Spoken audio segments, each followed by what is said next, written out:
The Mandalorian is a Star Wars spin-off show set after the original 3 movies but before Disney's sequel trilogy, starring Pedro Pascal as the Mandalorian, a bounty hunter who travels the galaxy on numerous adventures. I had high praise in my review for Season 1. I thought it was absolutely fantastic. It nailed just about everything. The coolness of the Mandalorian, the characters, the music, the tone, the story, and the magnificent special effects. A perfect combination of high-budget CGI, puppets and animatronics, and the new StarCraft stuff they are using for the rear projection. I love that it was a standalone series, completely independent from these shitty new films. It felt like it took place in a lived-in, fully functioning universe. It introduced new, interesting characters like Baby Yoda, new weapons, and new worlds, without feeling the need to cash in on Star Wars nostalgia like the movies. It is quite simply the best live-action Star Wars to come out since Disney took over from George Lucas. And in terms of pretty much everything, Season 2 is consistent with the first season, apart from the few times it actually ups its predecessor. I can't really say which season is better. Both complement each other very well and are very much connected in terms of plot. So in Season 2, Mando begins his quest of taking Baby Yoda to the Jedi, the sworn enemy of the Mandalorians, so that the lovable little green dude can be with his own kind. And just like with the first season, Mando comes across numerous obstacles and setbacks in his mission, which has him sidetracked for an entire episode here and an entire episode there, as he is forced to do things like go on a hunt with a character who can give him parts to repair his ship, or transport a refugee to safety in exchange for information as to where he can find a Jedi. Things like that, things like your typical side quests in a PlayStation game. Old friends like Carl Dune and Grief Karga return, the latter played by Apollo Creed himself, Carl Weathers. Old foes like Moff Gideon are back alongside new ones, and there's even a few surprise appearances from beloved characters in the Star Wars canon. The relationship between Mando and Baby Yoda has advanced, with them spending so much time together. The creators of the show really nailed their father and son kind of dynamic.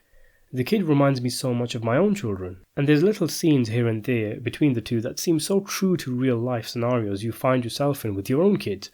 Like say for example, a few weeks ago, I went to the store with my toddler son, and I'm looking at some stuff on a rack and I tell him not to move, but he slides past the edge of the rack and I have to go after him because I can't see him anymore. And he ended up bumping into some old geezer and he started a scene. And this very same thing happened in The Mandalorian when Mando was repairing his ship, and he tells the little one not to move, but he walked around the corner of the ship and ends up getting into trouble with some brilliantly rendered, creepy crawly creatures. The classic Western influence on The Mandalorian has always been paramount. This is one of the many reasons why I like the show. The way I would best describe the series is like an old school Western, with all the classic tropes, but coated with a Star Wars paint. This is one of the reasons I don't mind the show's episodic nature. The only real complaint I see about the series is that every episode, Mando is sidetracked from his main adventure with a new task, with a new bunch of characters, deviating from the main storyline. Filler episodes, basically.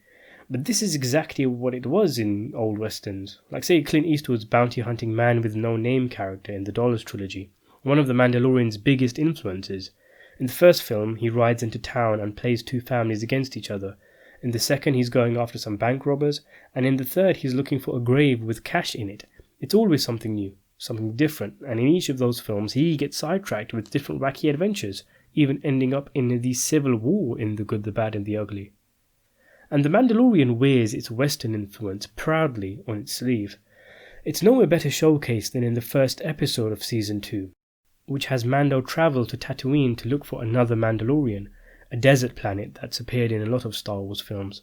He rides into a sleepy town that's being terrorized by a local giant sandworm, and strikes a bargain to help the local sheriff kill the worm in exchange for the Mandalorian armour the sheriff is wearing, which fans of Star Wars will instantly recognize as Boba Fett. In order to put an end to the sandworm menace, the townspeople have to team up with the neighbouring sand people, with whom they've had a lot of beef with. And like I said, you can take out these bunch of characters like the townsfolk, the sand people, the sandworm, and replace them with white settlers, Native Americans, and pesky Mexican bandits, and you've got yourself a Western flick.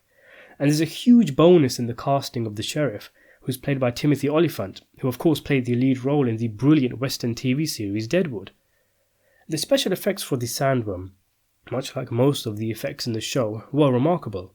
Whatever it was rendered with, whether a miniature, an animatronic, digital effects, or all three plus more, it worked. And there was something really interesting the show did in the first episode. There's a part where the sandworm emerges from the ground in an epic moment, the first time we really see it in all of its terrifying glory, as it tries to maim and swallow our heroes. While the sandworm is rising up, the aspect ratio of the camera slowly changes from 235:1 to 185:1 in synchronization with the rise of the sandworm. I've seen aspect ratio changes in film before. In Christopher Nolan's recent films, for example, the scenes shot with IMAX are evident because they have a different aspect ratio.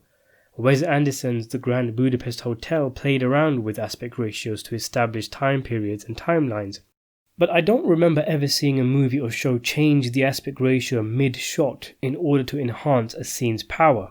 And enhance it did, because while the sandworm was rising, the aspect ratio change was startling and really added to the oh shit factor. I wasn't aware that, spoiler alert, Boba Fett, the primary inspiration for the show in the first place, was going to be in season 2. Someone spoiled that for me. But to be honest, it's not really much of a spoiler because he pops up in the first episode. And even though by that point it's not confirmed it's him, if you put two and two together, it's pretty evident. Boba Fett becomes a part of the story through him trying to track down his armour. And after a confrontation, we eventually see a team-up between Mando and Boba, which makes for some great entertainment. In general, I've hated the way Disney Star Wars has cashed in on nostalgia by constantly revolving new projects around established, beloved characters, and being unable to create new, exciting characters that we grow to love. Guys like Luke Skywalker, Han Solo, and Lando Calrissian keep getting picked up out of the bin and waved to audiences to keep their bums in their seats, and ironically a lot of these characters actually have been ruined as part of their return.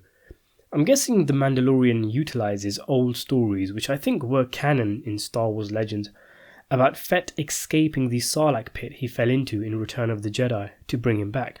They don't really say. His face just looks messed up when he takes his helmet off. That's the only real reference to it.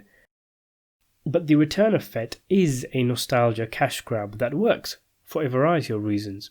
For one, The Mandalorian is already a established, well-written TV show which is centered on new characters. And rather than its success riding on the appearance of beloved characters, the appearance of Boba Fett is simply a nice bonus. It works within the context of the story, it feels like it's something that could happen in the show, and also, Boba Fett actually does something for once. Perhaps the poster boy since 1980 of characters who look cool but never actually do anything, Boba Fett has limited screen time in the Star Wars movies, but aside from actually looking particularly badass, he doesn't really do much.